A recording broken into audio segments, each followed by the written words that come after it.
So good evening. Lovely to see you all. Oh, so the talk tonight is about the fourth of the fourth factors uh, uh, of awakening, of creating the conditions for awakening. And I know many of you have heard have heard talks on the first three, but just to kind of put it in perspective, um, we've talked about the mindfulness of the body, mindfulness of the uh, uh, breath, of course, part of the body, and that's the first one. And then the second one, mindfulness of the feeling states, of the what I like to call the climate of the mind, the way that we uh, uh, interpret whatever comes into us. So we interpret it through our own physical conditions, the outside conditions, and that impacts our experience. So that's the feeling tone, the second of the four foundations. And the third one is the mindfulness of the mental formations.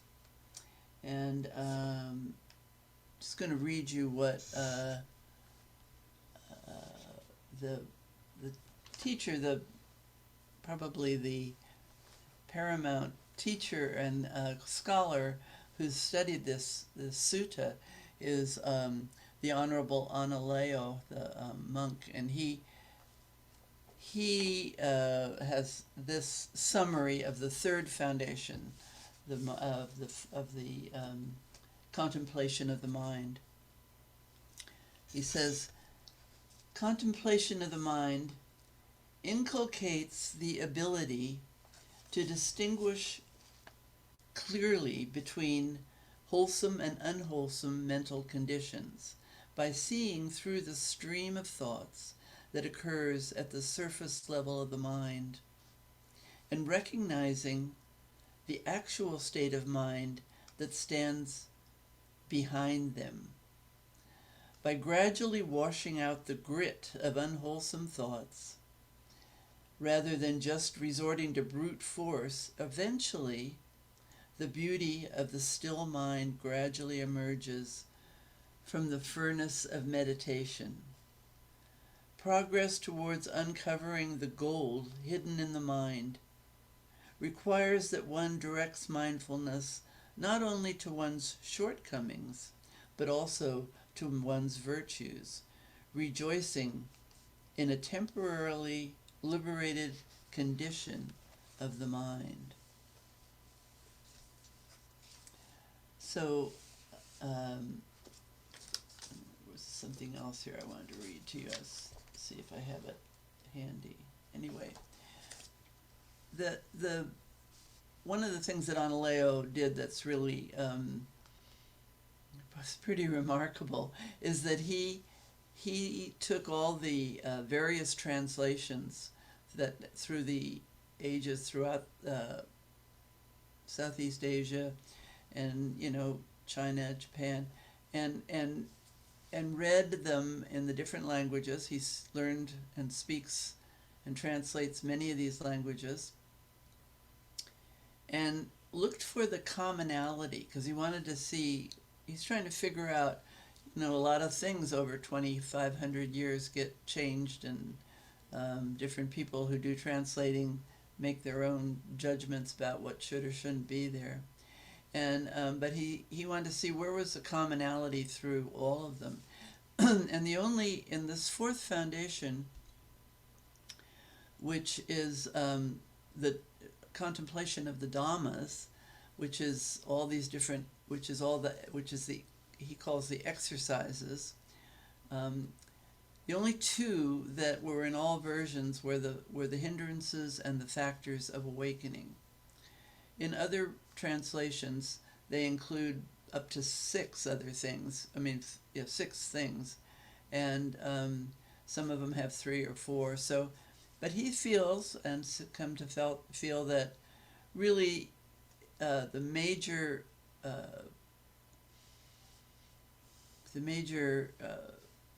understanding of this part of the sutta can be understood through the hindrances and the factors of awakening. And I don't know, next time I'm here, I may talk a little bit more about some of the other ones, but tonight we'll just talk about these 2. It's plenty. So it's clear seeing, it's clearing the path so that mindfulness and presence open the doors to insight and open the cage of deception, conditioning, the attempt to control the uncontrollable. So this is what we're aiming for here. So he said on Alayo, when he's talking about the 4th foundation, he says the task of the 4th foundation for the establishment of mindfulness, or satipatthana, is to monitor the mind on the path to liberation. And these 2 essential components of this path are overcoming the hindrances and cultivating the factors of awakening. Now, I would say in addition to that, we have these first 3. And I've always, or the last talk I did about these, I talked about the sense that these are 4 pillars, these 4 foundations. They're the foundations of our practice and of our awakening, that they're 4 pillars that support each other, and that's true. But what's really always amazing to me about the Buddha's teachings, about these teachings that we explore, is that they almost always have this complexity to them, that you can look at them in many different ways, and they always have something else to offer us.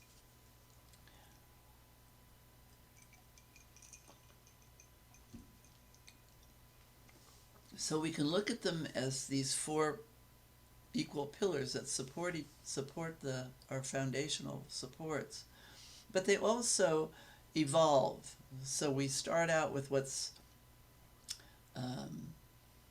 easiest for us to connect to in our practice of meditation, and that's the breath and the bodily sensations. They're right there. We know about them, and so we can use those as the first pillar to establish a steadiness of the mind, to concentrate enough. There's all kinds of stuff going on in the body and the breath that we can put our attention on and begin to learn to quiet the mind in some concentration. And the second pillar then, which is this mental feeling, our feelings are, that second one gives us this way to indicate, to notice, to begin to pay special attention to when we begin to want things to be different, or we begin to at least feel the sense of pleasant and unpleasant, which is kind of the gateway to attachment.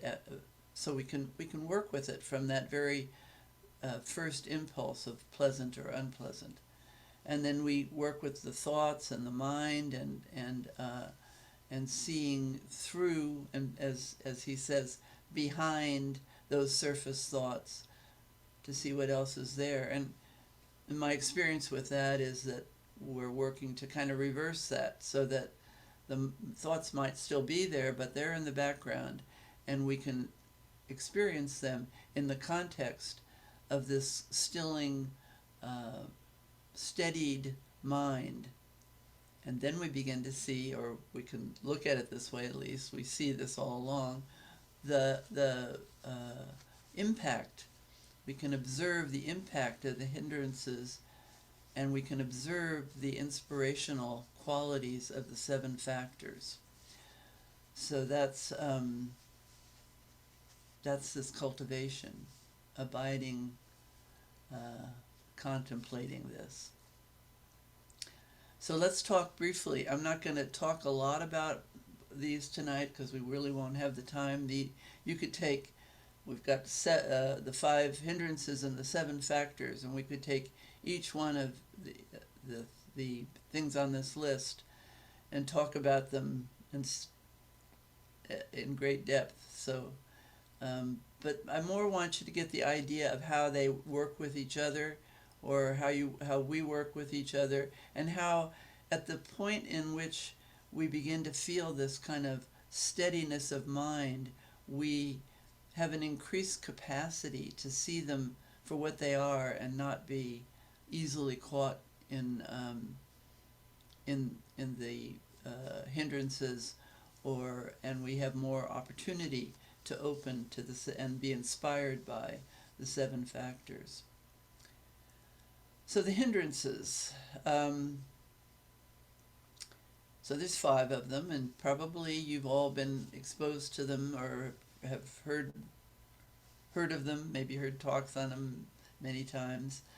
But they are desire, aversion, sloth and torpor, which is one put together, and restlessness and worry, again put together, and doubt. So those are the 5. And I think this was when the Buddha was teaching his son, Rahula, as a young man or an adolescent, about the hindrances. He gave him this analogy to a lake or a pond, and this pond, how it gets affected by the hindrances. He said that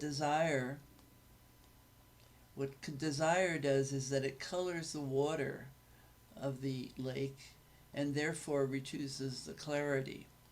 So it does more than that, but we'll talk about that a little bit later. But this idea that we get distracted by desire, by wanting, and it reduces it. The second one, aversion, he said you could see that what happens with the lake or the pond is that it's full of boiling water, and through boiling water you can't see clearly because of the turbulence. The third one, sloth and torpor, which is kind of sluggish mind or whatever, is stagnation. He said that in that case, the pool of water is covered in algae. That's how you might image it, so that you can't see through the algae because of the stagnation, and that's what happens with stagnant water. The fourth one, which is agitation, restlessness, worry, that he said, imagine that this pool of water is being stirred by the wind. So the mind is stirred up by agitation, and again the clarity is gone. And finally, with doubt, the 5th of the hindrances, he said, imagine that this pool of water is muddy and you can't see to the bottom because everything is obscured by the muddy water. And I think that's, we've seen many of these conditions in the water. So those are the analogies that he gave to his son.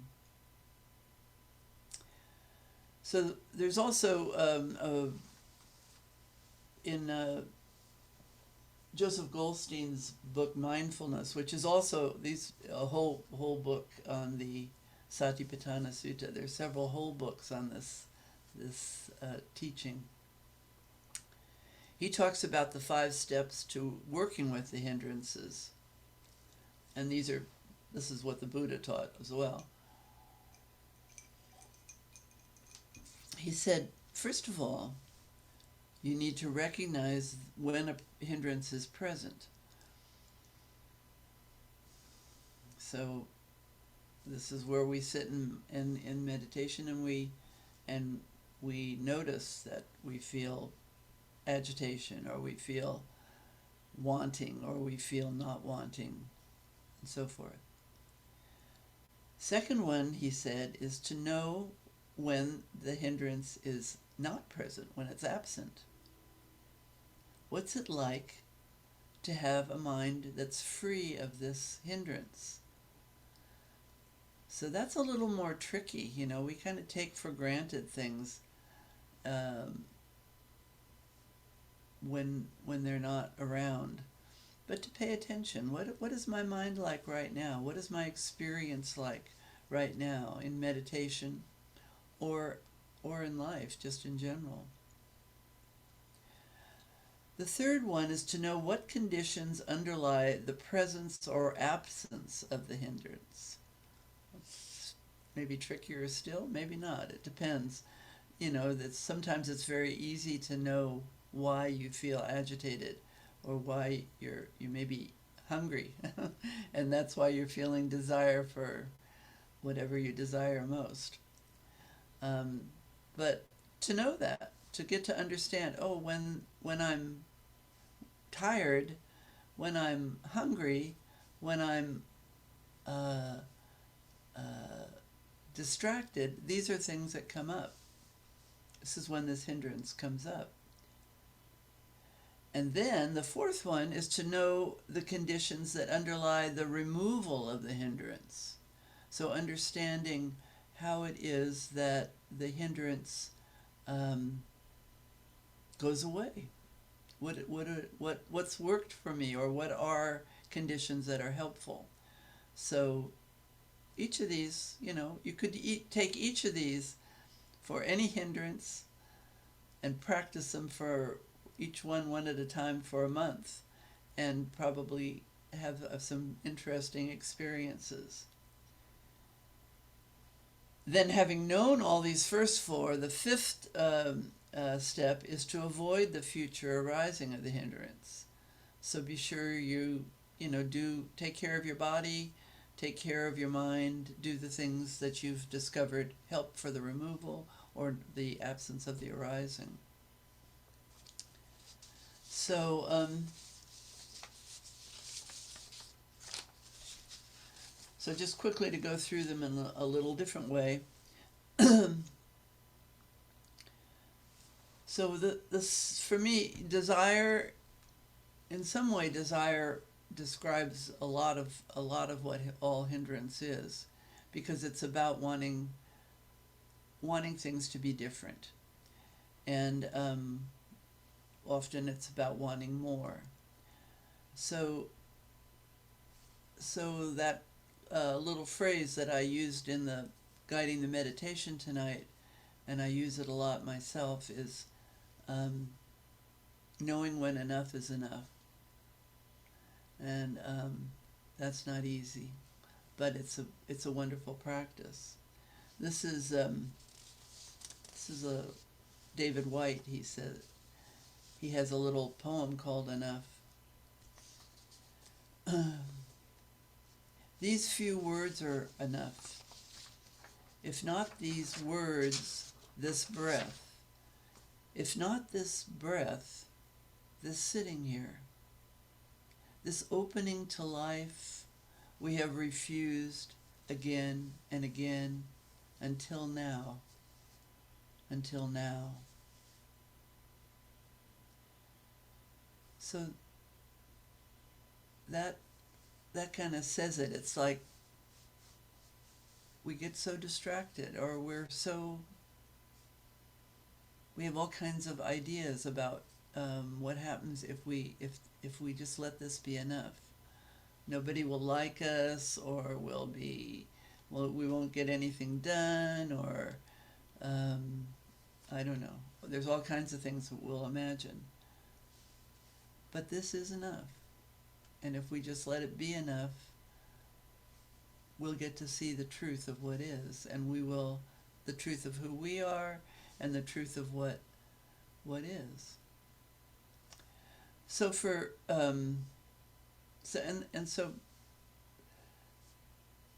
it's also true then for aversion, that we have to be willing to see it, to feel it, and realize we don't have the power to make everything different. There are things we can do, if we have a bad back or shoulder, or we fall down, we can put a bandage on or take an aspirin, but most of what's going on we don't have the control over. So one of the practices for this is to notice again what's arising. We get angry at a thought in the mind, or an anger at what's happening. And what we can do is to say to ourselves, anger is like this. We can experience the anger. We can do Tonglen practice. We can work with really fully inhaling and experiencing the dark cloud of our anger or aversion or not wanting, and try to feel the strength of our wisdom and our faith and our process, and let it clarify and breathe out, and do that over and over again. And we can realize the value and the importance of patience. This too will pass. For sloth and torpor, it depends a little bit on where you are in meditation. Most of you have got long-term practices, but when you're new to meditation, when you tend to meditate when you're tired, sometimes when your age is a factor, and closing the eyes can mean, for people who are new to meditation, that's when you go to sleep, when you close your eyes. So usually, or I think usually, when people start to meditate, they have that experience of just wanting to nod off. But we get used to it, and we get used to so many things. I think about the way I related to pain when I was an early meditator. It was awful. And I have a different relationship to it now. And the same thing with sloth and torpor. And it can be a default kind of escape from unwanted states or thoughts and feelings. And sometimes we do need to take a nap. There's nothing wrong with that. But also the same 5 factors. What are the conditions that make it arise? What are the conditions that make it go away? And really working with that, and just working with the energy flow with the breath in the beginning of the meditations or during the meditation. And then for restlessness, this obsessive thinking, memories, regrets, the Buddha had a whole list of things to do with that, from exploring them, seeing them, investigating. But also, sometimes it's necessary to just say to yourself, not now, and repeat that as long as necessary, because you're caught in something. You're caught in this web, and you're trying to release it. With doubt, we have all these different ways in which we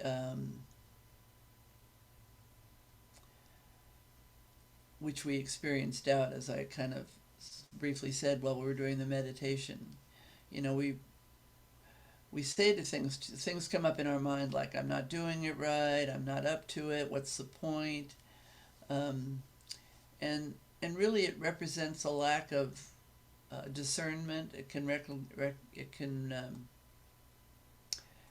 can be a lack of patience with the pulls and the pushes of the other four hindrances. It can be unwise attention. So noticing, is this wholesome or unwholesome? There's a quote, I think it's a quote from the Buddha, but I won't say that it's for sure. That it's better to do an unskillful, I think this is actually Ajahn Chah, I'm not sure, I'm a little more confident that it's Ajahn Chah. It is better to do an unskillful act, knowing that it's unskillful, than to do it without knowledge. So we're asking ourselves with this practice to pay attention to what happens when we feel a pull or a push or even a doubt. If we have the commitment, the discernment to stay with it and pay attention and notice what happens if we go ahead and do the act. I mean, I always, it's for me, it's the good example or the easy example is, the cookies in the cupboard. So if I go ahead, if I'm striving not to eat the cookies and I'm feeling all this stuff and I haven't really explored this fully, an interesting practice is to go to the cupboard, get the cookie, look at the cookie, decide to eat the cookie, notice that immediately I want to eat another cookie. So this practice of learning those 5 steps. What are the conditions that bring it, and what takes it away, and how can I avoid that in the future? Don't buy any cookies. That's my solution to that one. Unless you're going to eat them. So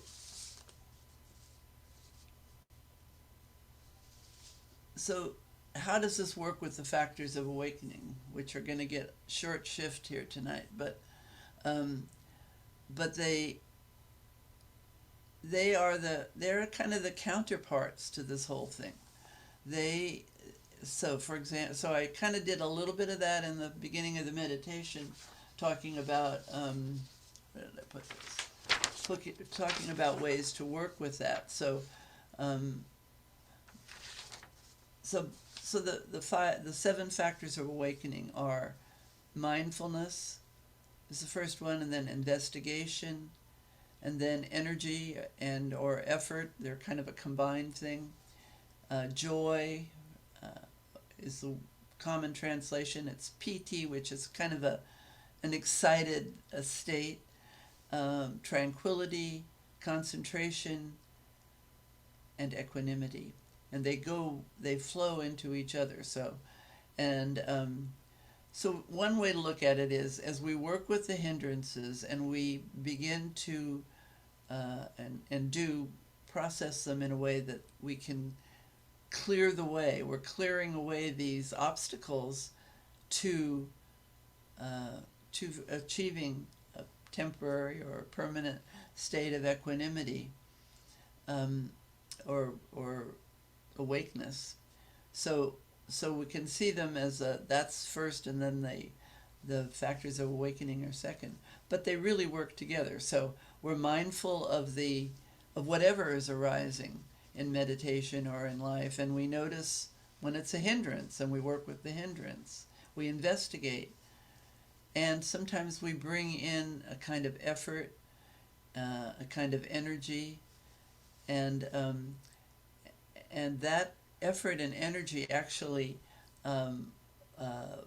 alivens us. It brings a sense of liveliness that can be joyful. It can also be just kind of excitement, and we use patience. We endure that. We feel it. We don't grab onto any of this. We don't grab onto the hindrances. We also don't grab onto the 7 factors. And there's a natural evolution as we sit with it and be with it that leads us to a state of calmness, tranquility. We abide in that, and that brings, along with the the dispelling and the subsiding of the hindrances, a kind of a clarity, a beginning of an opening to something that allows us to concentrate in a way that's very deep, and we can. It's kind of like, I think about that kind of concentration, tranquil concentration. It's like you bring the flashlight of investigation and interest and curiosity into this state, and you look around. What's here? Now I'm seeing it all in a different way. And, if you've ever had the experience of having a really nice, deep meditation, and then you go outside and all of a sudden it's like somebody turned the lights on and it's bright and vivid. And so this concentration allows that. But it's in a calm way, and that leads to this kind of state of equanimity. It's not always, life's not always great, and heaven knows that we are all experiencing the truth of that right now. So there's this balance. We begin to really see this balance. We're making room for everything. We're opening and allowing that kind of image that I used in the guided meditation of just being able to sit in the middle of everything, opening the fist of the heart and sitting in the middle of everything, all of it. So I think that's all I want to say to talk about, and we will open it up for some discussion. And I have to put my ear thing back in. So if you have as I said earlier, if you have a comment about these teachings and what I talked about tonight, question, that's good. That's fine. And if you want to talk more just about how you're doing, that's okay too. We have probably about 15 minutes almost. So, Maeve, I just want to say thank you very much for the way that you presented tonight. These these steps, the numbered bulleted lists, Uh-huh. are really helpful. And the way that you describe it is a way that's really accessible. And I don't know, kind of gives me a little hope because I can get discouraged about my practice, but the way that you present it makes it really understandable and seems achievable, at least in small steps for small moments. And just want to say thanks very much for that. Thank you I'm glad you appreciated it.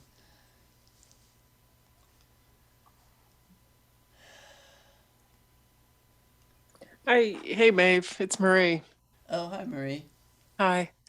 I what stood out was the reminder of sitting in the middle and making space for all of it because today was kind of a day of just feeling anxiety, and it was challenging to ground.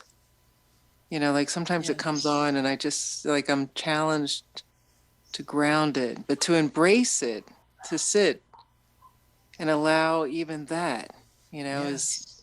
always a good reminder. Yeah, So, sometimes it has to break your heart, huh? yeah, it's easy for judgments to come up, like when you're contracted, when you're feeling Yes. contracted, you can watch how the perspective just really shifts, and it's like self-judgment, Mm-hmm.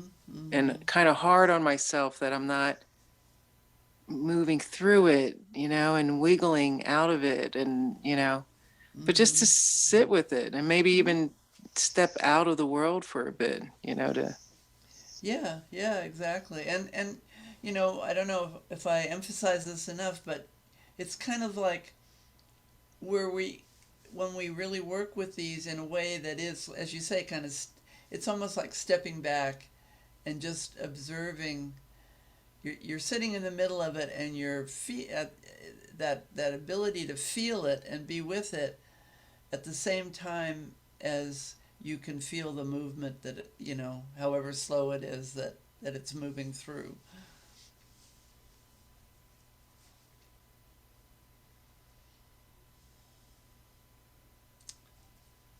I could say something similar to what Marie, in some ways, that what Quinn is also saying.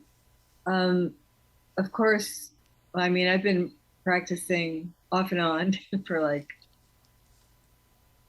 25, 30 years. But hearing you list simply very clearly the major challenges makes them so, oh, right. Like they're just so much more, oh, yeah, I can view this, or I can be like this, blah, blah, blah. So I really appreciate the sort of like directness, instead of going on and on and on with the story, just being very direct about what this one is. And it's like, because then we can be with our own response inside, and it just feels much more digestible and accessible. Thank you. Okay, what else? I can't see everyone, I don't think, so if you just speak up if you have something to say.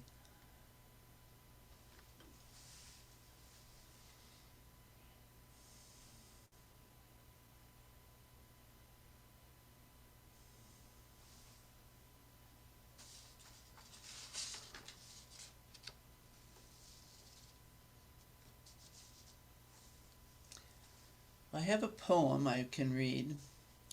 Maybe this will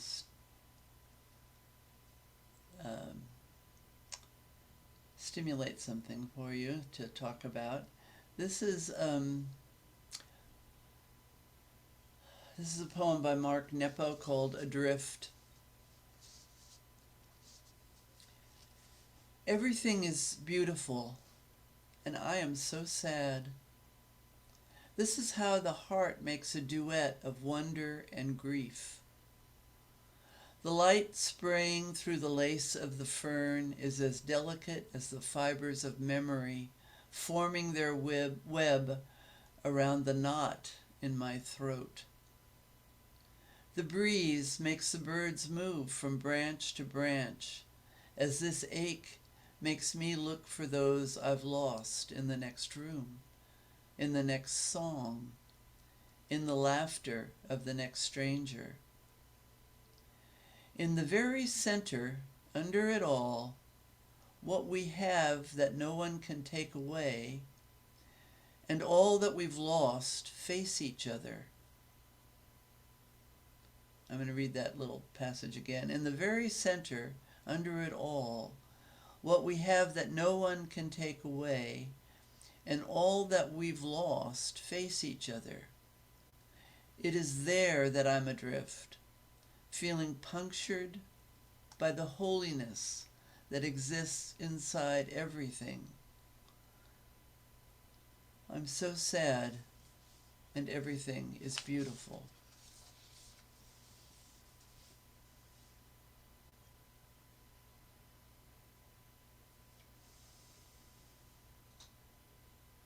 Oh, I think that is really lovely. And what I relate to is that sometimes when I step outside and it's such a beautiful day, I feel sad. Yeah. It's just all there. Yeah. Yeah. Yeah. Yeah. And we don't have to choose, It's Right. it's all going to be there. Maeve, this is coming up a few times, and again with that image of sitting I'm going to add this other word, sitting alone in the midst of it. There's always that element too, you know, like you're, it's this relationship with self, and whether you see the beauty and feel the sadness, you know, it's like, it's another layer of that image of sitting, not just sitting in the midst of it, but sitting alone in the midst of it. Yeah, yeah. I think I'd be interested to hear if anyone else has a thought on that, because I think, yes, there is that sense. But again, it's a kind of a duality of, you know, we're asked to live in this duality of self and not self. And even, you know, no matter how awake you are, I believe, I don't know, but there is always that duality. So it's that idea of the what we have that no one can take away, and all that we've lost face each other. So it's like there's our personal reality and what we've lost and what we've experienced and what we do experience, and that will always be there. And then there is the bigger reality of how it is all part of this whole natural karmic change, and the way that the force of life and death go on, and war and peace, and you know that and whatever's happening is part of this whole big process, and we're just part of that. And at the same time, we have our individual sitting alone in the midst of it.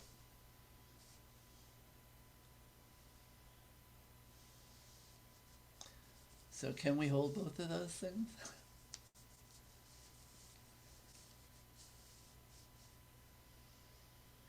I have something else, a personal, to be tangential, but actually I've already talked, so I'm trying to say, if nobody else wants to say anything, I have something to say, but I also really want to give more space to let everybody speak, so I'm acknowledging it. Yeah, well, let's see. If you have something to say, just open up your, you're all muted, so you have to unmute yourself and say what you have to and share what you have to share. Don't be shy.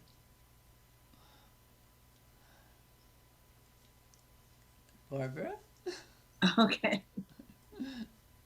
So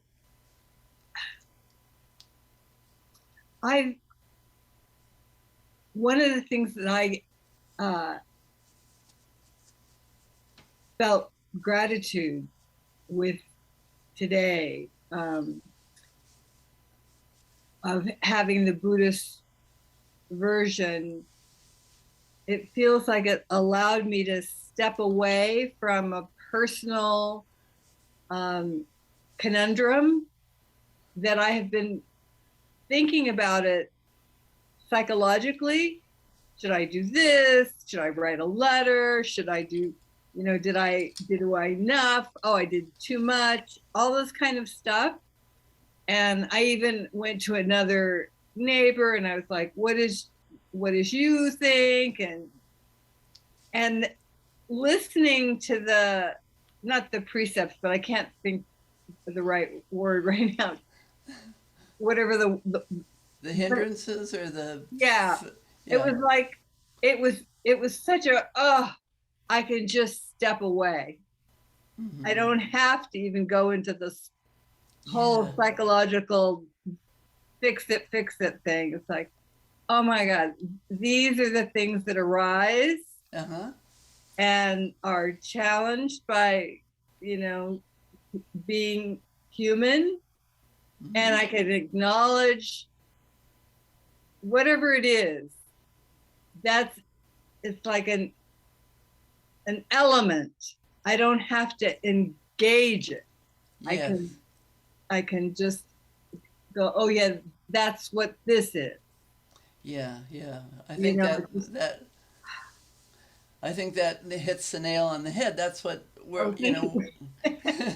yeah, because I think that's exactly it. We want to get, we want to practice this, so we, in some ways you can see all the rest of it as diversion, Yeah, it, and and we're naturally inclined just by our instinctual biological survival mechanisms to want to do that, to want to engage in something else, to want to engage in figure it out. What's the problem? Why am I not happy? It's like, right. and so we invent things, and true things come along, but we get caught, and this is about getting uncaught out of that cage that binds us.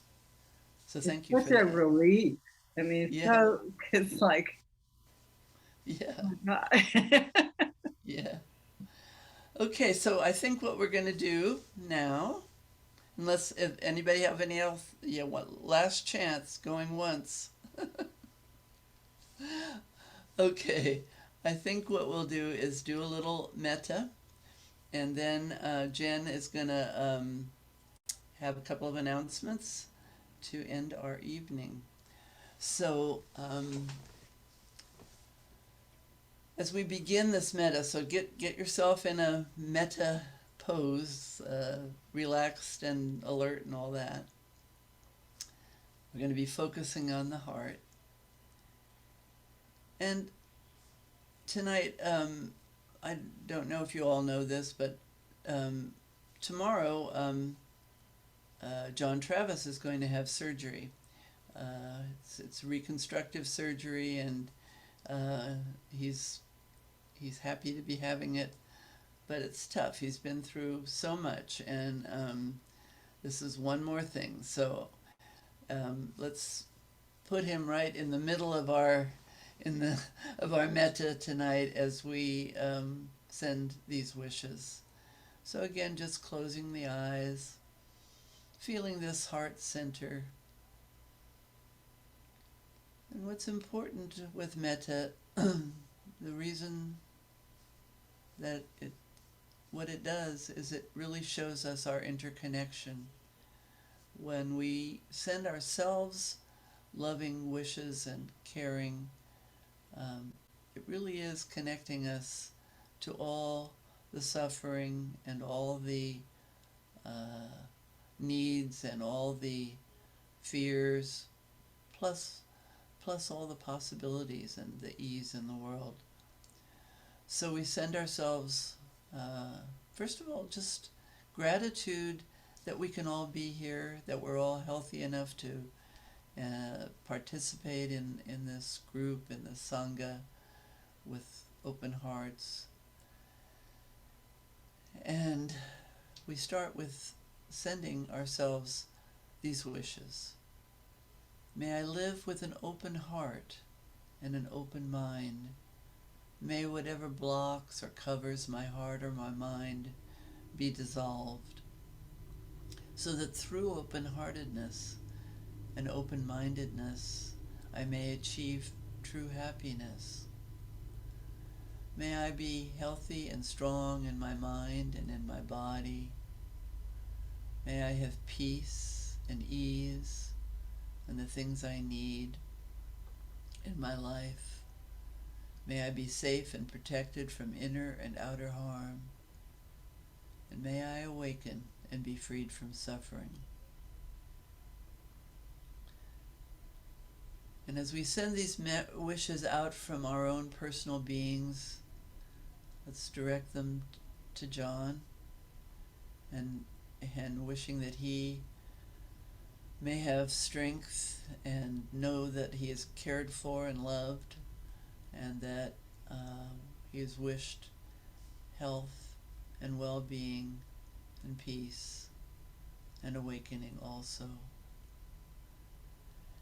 And we send these out to the community of beings that we live with, our families, our friends, our pets, the creatures we share the earth and the air and the water with.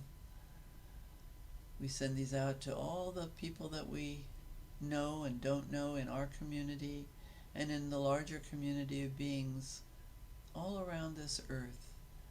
May all of us on this earth have open hearts, live to have open hearts and open minds so that we can achieve true happiness. May we all know the truth of our interconnection so that we can wish health for ourselves and for others, strong minds, healthy bodies, so that we may live in peace and ease. We send these wishes that everyone may have the things they need and may be protected from both inner and outer harm. And we wish that all the beings on this earth may awaken and be freed from suffering. And then we send these wishes out into the universe and beyond to all beings everywhere, those that are known and unknown, born and to be born. And we will send that all beings everywhere may awaken and be free. And if there's any benefit we have gathered through our practice here this evening, may we dedicate that benefit to the awakening and well-being of all beings everywhere.